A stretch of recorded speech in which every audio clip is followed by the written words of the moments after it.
Alam nyo ba kung kanino naghimala si Jesus at ang mga tunay na apostol? O wala kayong alam, kaya nauuto, nagogoyo, nadudugas kayo ng mga bulaang propeta na nagpapakilalang apostol daw sila. Pero ang totoo ay mga bulaang apostol. Ay nako, hindi po sila sa mga Pilipino naghimala at hindi sila maghihimala sa mga Pilipino. Never mangyayari yon. Hindi po kailangang maghimala ni Jesus at ng mga apostol sa mga Pilipino dahil wala pong hula o propesiya sa Biblia na darating si Kristo at magkakatawang tao sa Pilipinas. Lanon, para sa mga Israelita po yun. Kasi sila ang pinangakuan na paroroonan ng Panginoon eh. Kaya nga humihingi sila ng tanda eh. Bilang katunayan na si Jesus na nga yung ipinangakong tagapagligtas nila at magiging hari ng Israel. Basa Biblia. Roma 9:4 hanggang 5. Napawang mga Israelita, nasa kanila ang pagkukupkop at ang kaluwalhatian at ang mga tipan at ang pagbibigay ng kautusan at ang paglilingkod sa Diyos at ang mga kapangakuan.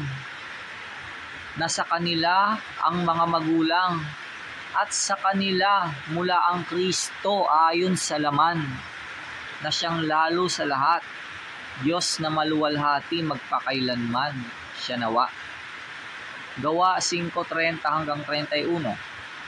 Ibinangon ng Diyos ng ating mga magulang si Jesus na siya ninyong pinatay na ibinitin sa isang punong kahoy.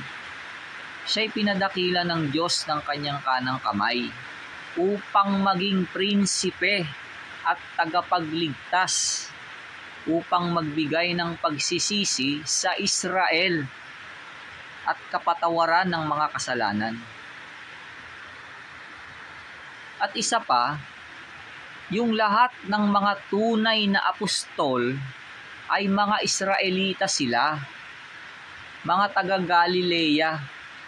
Walang foreigner sa kanila kahit isa para madenggoy kayo na may apostol kuno na Pilipino. Huwag po kayong nagpapaniwala sa ganun. Grabe naman yan. Ganun ba kayo kabobo para mapaniwala kayo na may apostol na Pilipino? Nagpapakunwari lang po yung mga bulaang propeta na yon. Maawa po kayo sa mga kaluluwa nyo at ng pamilya nyo. Gamitin nyo po ang talino nyo pagdating sa relihiyon. Read Bible. 2 Korinto 11:13 hanggang 15.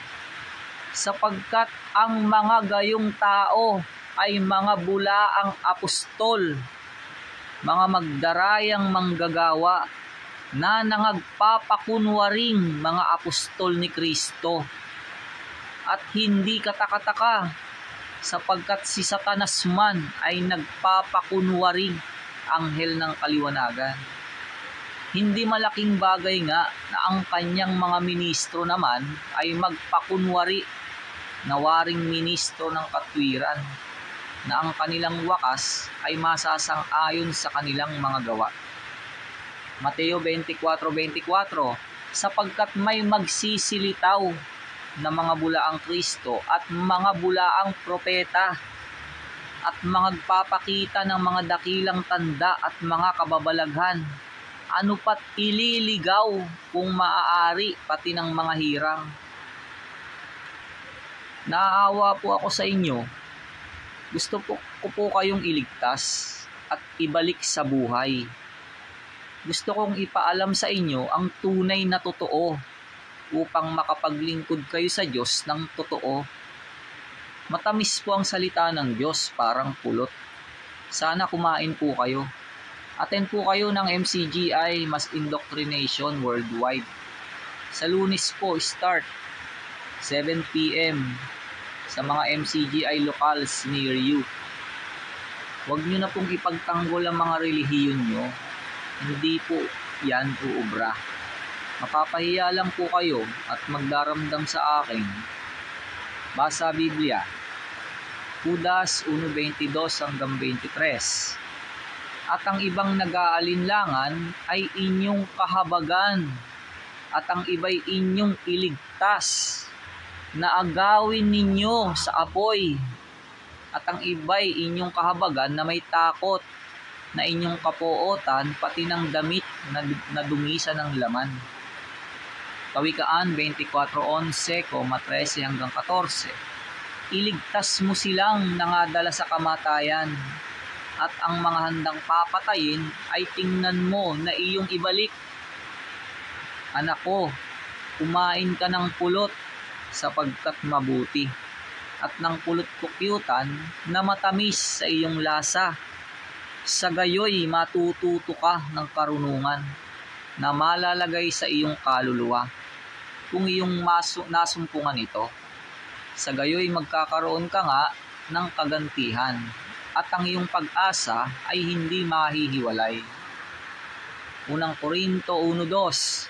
Sa iglesia ng Diyos na nasa Korinto, sa makatwid bagay sa mga pinapaging banal kay Kristo Jesus, na tinawag na mga banal, nakasama ng lahat ng mga nagsisitawag sa bawat dako sa pangalan ng ating Panginoong Hesukristo na kanila at ating Panginoon.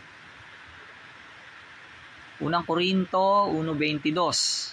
Ang mga Hudyo'y humihingi ng himala bilang katunayan. Karunungan naman ang hinahanap ng mga Griego. Gawa 5:12. At sa pamamagitan ng mga kamay ng mga apostol ay ginawa ang maraming tanda at kababalaghan sa gitna ng mga tao, at nangaroon silang lahat na nagkakaisa sa portiko ni Salomon. Gawa 1:2,11. Hanggang sa araw na tanggapin siya sa kaitaasan, pagkatapos na makapagbigay siya ng mga utos sa pamamagitan ng Espiritu Santo sa mga apostol na kanyang hinirang, na nangagsabi naman, kayong mga lalaking taga-Galilea, bakit kayo'y nangakatayong tumitingin sa langit? Itong si Jesus na tinanggap sa langit mula sa inyo ay paparitong gaya rin ng inyong nakitang pagparoon niya sa langit.